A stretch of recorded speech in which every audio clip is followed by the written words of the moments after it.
is Kai and Lafayette. We're two ex-engineers who quit our jobs to pursue the path with heart.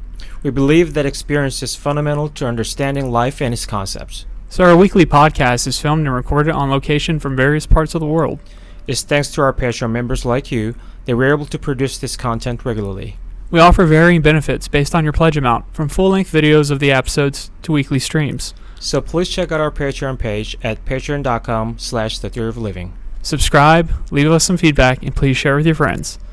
Here we go. We're live again for episode 23. Wow, have a little more excitement. We're talking about one of the most exciting topics of our lives at one point in time. Yes. I would say that we know a lot about, which is nightlife. Yeah. Unfortunately, we're talking about bars, beers, broads, for having a good time, to a hangover, to hating yourself. Right, food trucks. All that's included in nightlife, I think. But yeah, depending where you live, food trucks are definitely huge for part. sure. I mean, here too, man. I mean, I wouldn't say food trucks, but food stalls and like little restaurants are still open. Yeah. Right. I mean, I think it's universal, right? You get drunk, have a good time. You know, you've spent a lot of energy, but also like alcohol makes you hungry. You know. Yeah. That's the thing. So nothing like some late night munchies after some drinking. Right. Feel that pit in the bottom of your stomach that's only been filled with liquor. Yeah, exactly. And beer, mostly beer in our case. Yeah.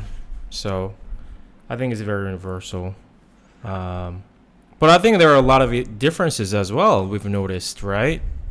Yeah, big differences between here and, say, the U.S., where, I mean, the biggest one is that everywhere here you go to drink, you're going to have food at the same time, so you're seated. Yeah. Most of the venues are all full of seating. Yeah. So you see large groups of people, but they're all seated. They're not intermingling, really. Right. Whereas in the U.S., obviously, most of the bars are just open space. And you go to the bar, get your drink, and then you find yourself maybe in the corner at a table, maybe, but mostly standing. Yeah. Mostly standing around with your friends, chatting, and then interfacing with other people or playing some type of game, you know, whether that's shooting pool or throwing darts, one of those things. Do you think that makes really a difference, whether or not you're seated? Because, to a degree, I admit that there's a difference, but not a lot, I think. Because if there are no tables, you're not seated, right? You know, let's just imagine a typical pub in the States. You know, open space, whatever. There's some divider in between, whatever. And even if you're not seated, right, you can be totally passive entire night when you're there, right? Just sitting standing in one spot with your friends, just talking, not moving, not talking, not mingle at all. Yeah. Right? I mean, it's totally possible. Pretty much being a wallflower, essentially. Right. I mean, the setting is important, and I think it can affect how people interact or behave in the setting, but also I think more powerful, more affecting factor is your attitude. Yeah, that's definitely going to be the most important. Yeah. I think, though, with the seated situation, that there's going to be a lot more to overcome initially to break into that conversation with somebody. True. Because you're approaching and you're already you're higher. You know, there's a body language. Maybe it's not seen the same way here. Yeah, exactly. Like, well, hey, down there. I just come over to see what you guys doing seated over here.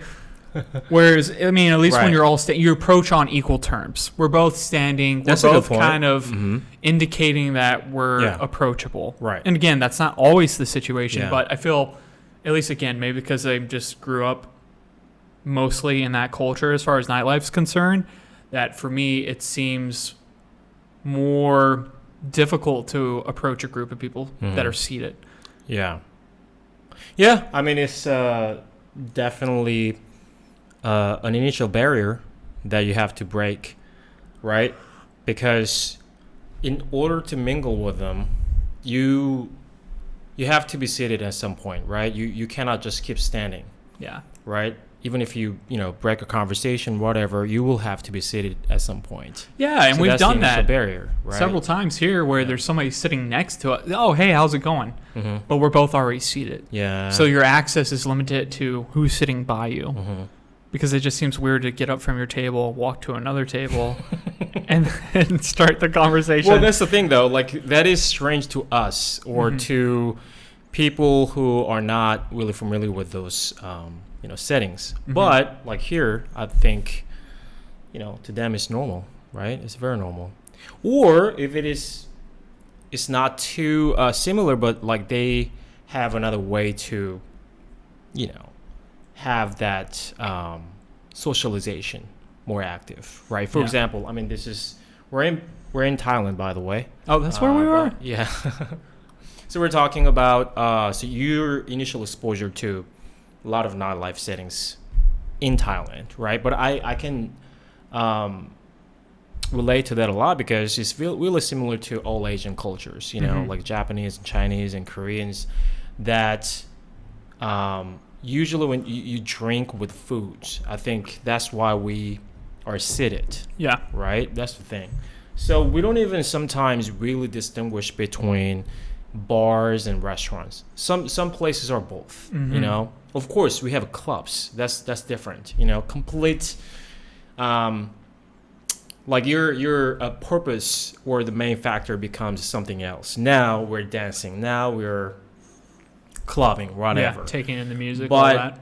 Up to that point, like a lot of places are both restaurant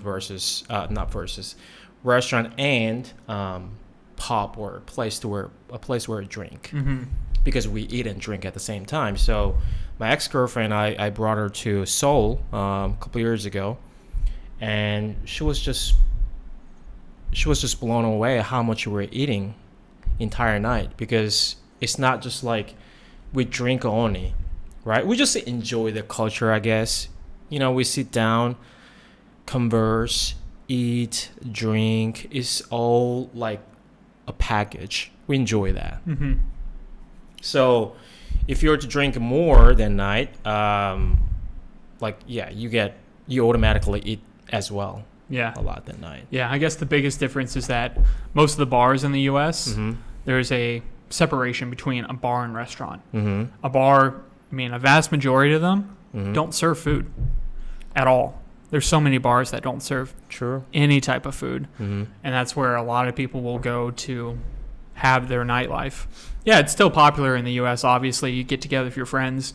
You go to like maybe a pub/tavern type thing, and you eat and drink through the night. But you would never be, for the most part, you'll never intermingle with another group. That's kind of just like you and your friends. So that is pretty big difference. And it's interesting how it's really no separation.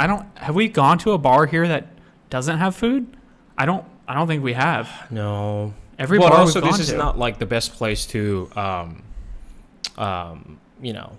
characterize, because very small place. It's a countryside basically, right? So we don't have a lot of varieties of places and bars. Fair. So maybe in Bangkok we can probably explore a little more. We only tried like Korean bar, and just because what was the name of Road? Yeah, it was closed. It was at least very inactive compared to years ago before COVID. It's supposed to be popping place, very busy area, but even locals recommended us not to go there because it's a waste of time. Yeah, I actually saw they celebrated the holiday. I saw some pictures from Kaohsiung Road. Yeah, they had a lot of people out. We missed it. I know. We missed it. We always do that. Well, we had a good time in Chiang Mai. They had some popping bars, but it was dominated primarily by tourists and backpackers. It wasn't... Right. There was a handful of locals, but it was mostly catering again to, I think, the European, 100%. Australian, the tourists, the westernized tourists. Yeah. And again, I haven't been to all those places and experienced all their nightlifes, but I wonder how similar they are to ours in the U.S. Most of my traveling when I was younger, right? I wasn't into drinking or anything like that, and not into it too much anymore these days. So when we go out, usually it's pretty casual. like we're tired by the time people are starting to arrive at the bar. Oh, it's 10 o'clock. Yeah. I'm ready to go home. People are finally coming in. Yeah. I guess we don't really drink anymore that much, right? No, it just it affects the next day. Too much. Too large. Yeah. But we've done a lot, right? And we still do. I mean, not as much as we used to, but we still do. Because especially in Thailand, right? We're completely on vacation mode.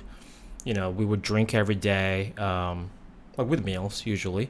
But also weekends, we try to go out, and because we're kind of curious, right? Mm-hmm. Yes, we understand the overall elements of nightlife, but also it's all different in different cultures. So, you know, our curiosity is motivation to go out and mingle with people. Also, like that's an opportunity to learn about locals as well, right? Yeah. When people here by interacting with them. But speaking of that seated culture. Again, like I said, it's very similar. All the Asian cultures have that sort of similar culture when it comes to nightlife. They're seated and all that. So even in clubs, right? So like in Korea, at least, I don't know about here, we have two different kinds of clubs. One club is very similar to or equal to these Western clubs, where you go there, just drink and dance, right? That's sort of just one category of clubs. But also in Korea, there are Korean nightclubs. Very different. That to begin with, you have to be seated. Yeah. You don't have to sit, but that's sort of like the initial stage. You have to be seated, and then order whatever, a few beers usually. And then there's this very unique thing called booking. In English, booking. We call it booking. What it is that it's a practice in which that waiters bring female customer to the table where guys are seated. So it's not forcible. I mean, you can say no if you're a girl. If you're seated, you can say no to the waiters. Sometimes they're playfully forcible, but not like ever forcible. They're trying to incentivize them. Yeah. You can do that too. Come over here. Yeah, exactly. So the waiters bring girls to girls to a table where guys are seated, and then from there is mutual. If you're interested in each other, then you can drink. You know, you can continue to be seated, continue to talk, whatever. How loud is it? You said this was a club. That's one of my biggest gripes with nightlife in general is that typically it's too goddamn loud. Yeah, true. Pretty loud. But enough to make conversations, okay. I would say. But anyway, you do that. If you like each other, you can continue to talk or, move out of the place. Go somewhere, restaurants usually, eating. Because Korean nightclubs are pretty much like the last stage of the night. Yeah, so we go out, sit, dinner, drink a lot, go to bar, eat again, whatever. And then Korean nightclubs is considered usually the last stage of the night. So wow. That's why there are a lot of girls and that's why a lot of guys, try to make the night. But do that, and that's how it usually goes. If you don't like, you can just say no. Oh, I'm sorry, I don't think we're I guess you don't say that I don't like you, but you don't just talk to her, or she wouldn't talk to you if they're not interested. Cold shoulder, basically. Yeah, exactly, and then just leave.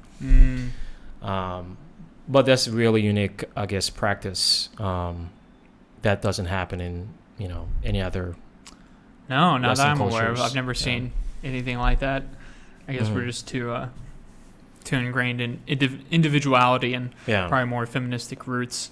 Yeah. Well, it's coming to fruition, a lot of the feminism, which is a good thing. Yeah. But that would definitely not fly in the U.S. outside of a strip club, probably. Well, unless it is mutual, completely mutual, right? Yeah. But a waiter going over to be like, hey, this guy's interested. Nah, that would never, ever happen. Yeah. Unless you know that waiter. Well, because, that's also, that's a turnoff, right? Yeah. Like somebody else is doing your job for you. Like, come on, you're not that interested in me. Yeah. Right? I mean, it has so many negative connotations. Yeah. Right? So. I mean, it's fun to wingman for people, as I'm sure you've done before, but I hate being wingman for. I don't want anybody to try and sell me up. Like, let me just do it. Like, yeah, true. Because you don't have any control in it either, right? Yeah. And then a lot of times it's in a boasting way, exaggerated. I don't like that kind of things. And if anything, I want to talk to. I mean, talking part is the best part, right? In my opinion.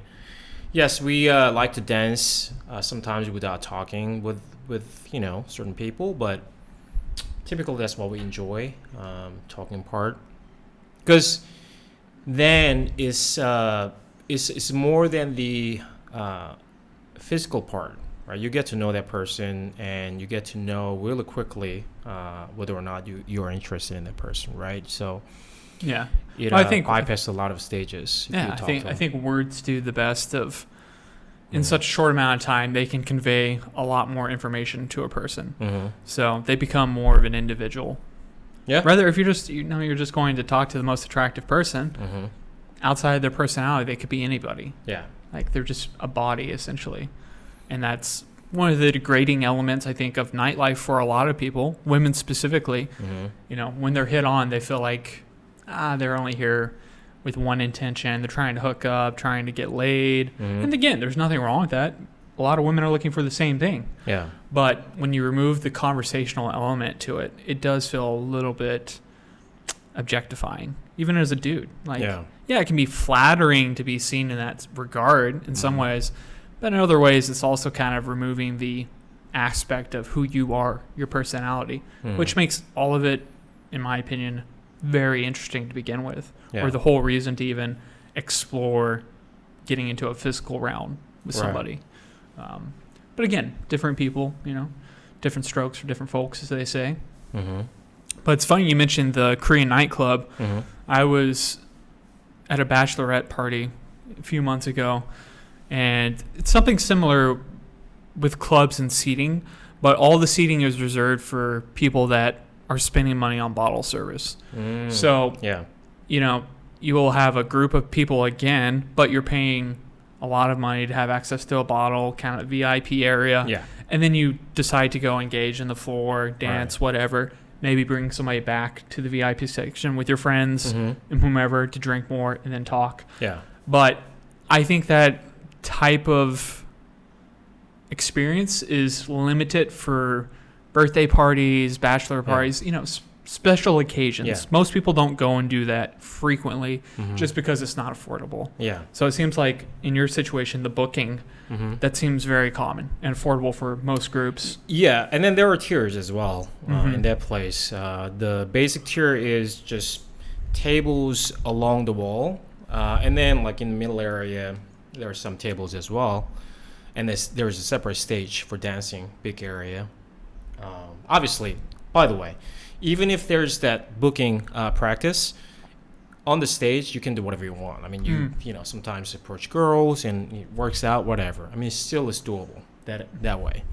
But anyway, there's another tier, a couple of more tiers where it's close to that bottle service where you have room, like a separate room. So it's more expensive. But there's a karaoke machine usually, so you can have more reserved experience with someone who comes in. So very quiet, you can actually talk to them better.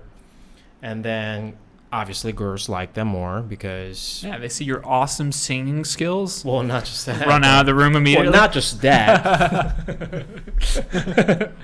But also, that speaks to... That basically makes you have a lot of money, So, this guy has a lot of money, So, this guy doesn't know how to spend his money. Look at this guy. So, girls like them more, and waiters like them more too. Because, so if you're on a basic tier, you may not get a lot of girls because it all depends on the waiter. You know what I mean? You can tip them like, here, my buddy here, his birthday today, something like that. You have to tip him or some. So interesting that. So do you usually see a group of people? You're like, I'm interested, and you tell the waiter like, you can do that too. Talk to them, or is it just like, random and they're just making the selections? Both. Typically random selection by them, but also if you see a girl you really like, by the way, that girl, that's what I want. And yeah, she's no problem, man. I mean, to him, there's no any difference, right? Yeah. So, but sometimes you tip them. If you're in the room, a higher tier, then they'll bring more girls because you're spending a lot of money. They want to make sure that you get the best experience there when you spend a lot of money, so that you will come back, right? So basically, you don't have to tip them for it. But yeah, that's how it goes. I would love to hear this from a woman's perspective, what it's like, what they feel like when they're getting in this situation. Seems almost like a bit of a gambling behavior, like roll the dice. Oh yeah, sure. Maybe somebody exciting, maybe somebody cute, maybe somebody with money. Yeah. You just roll so those dice. Yeah, there's that part of excitement for them. Sure, I'm sure there are many bad elements to it too. But I don't know, man. I'm not a girl, but again, all I know is that it's not forcible. You can refuse it. So I mean, you're there also. Like you go there because you know what's happening there. It's just that not all people. You want to have different experience sometimes, right? I mean, Tinder is just another thing. That doesn't mean that you don't go out and never mingle with people. Yeah. It's just a different method. Yeah. So, that's just different method to them. Mm-hmm. Yeah. It's not that they rely on it heavily. Yeah. It's just fun. Yeah. Seems hard to, or exhausting to continually go out and have a nightlife. What would you say one of the biggest pros to nightlife is in general? In general? In general. Like a nightlife? Because there's a lot of people that basically don't have any type of nightlife at all. Yeah. Whether that be by choice or location where they live, or maybe they feel uncomfortable. What do you think are some of the pros and joys you get out of just going out and kind of experiencing nightlife? Because you get to experience people in a different mindset most of the time. I would say, I don't know, man. There are a lot of things to it, but for myself, it's just a setting in which I can unwind. I am. There are many things to do. Like that's why we go to pubs where there are pool tables. That's relaxing. Beer. Just tasting fucking nice beer. That's just one thing that I would probably feel differently at home. Like when I go out, go out especially with the people that I like. We're mutually on the same mode. That we're unwinding, we're having fun. So almost everything becomes more enjoyable. And obviously mingling with the people that I don't know. That's a really fun part as well. That I'm sure some people don't find it fun at all. So yeah, there are a lot of elements to it. Yeah. I mean, I think definitely the social aspect of it's very enjoyable. It depends at the level of intoxication the other people are at. Yeah. And also your level of intoxication if you're drinking. Yeah. And again, the biggest one for me though is always going to be the music. Oh yeah, music for sure. Too goddamn loud. Doesn't even matter if it's good music. It's just kind of obnoxious for me. Yeah. And again, like sometimes you're feeling like dancing, and then it's very enjoyable. Yeah. But it does seem like most of the places in the U.S. do trend towards loud music in a space that doesn't even have a dance floor or even the dance ability to go dance anywhere. Yeah. So they just kind of blast it seemingly pointlessly. And I feel like people drink more in those environments. I don't know why. I don't know. I think, obviously it's not very enjoyable to us, especially when we're not drunk, especially there are no people. We can't really, it's hard to have a conversation with someone, right? It's so loud. And sometimes you have a right person to converse with, but just because you're fucking screaming and oh, what's that, like just can't hear each other properly, like it just kills the conversation sometimes. So that's really bad part. But It's only a bummer when you have a really attractive girl, I guess. I mean, it's even more difficult here, though, because we don't speak the language. Yeah. So if you're going to talk to somebody and then it's loud, and then there's all these cultural barriers, essentially, you're just kind of like, okay. I mean, we've gone out several times with, Thai people, and a lot of the time I'm just sitting there being like, I'm trying to enjoy the music. I'm trying to enjoy all this, but I can't talk. Mm-hmm. And I mean, honestly, I'm just bored. I'm just like, okay, I'm not tired, but I'm tired of this. I just want to get going. Yeah. And there seems to be a lot of people here that just enjoy going and sitting in that noise and drinking. That seems very normal. Thanks for joining us this week. We hope you found some value in this episode. Please check out our Patreon page at patreon.com/thetheoryofliving. Subscribe, leave us feedback, and share us with your friends. Get out there and design a theory that calls you to experience. We'll see you next week. Thanks.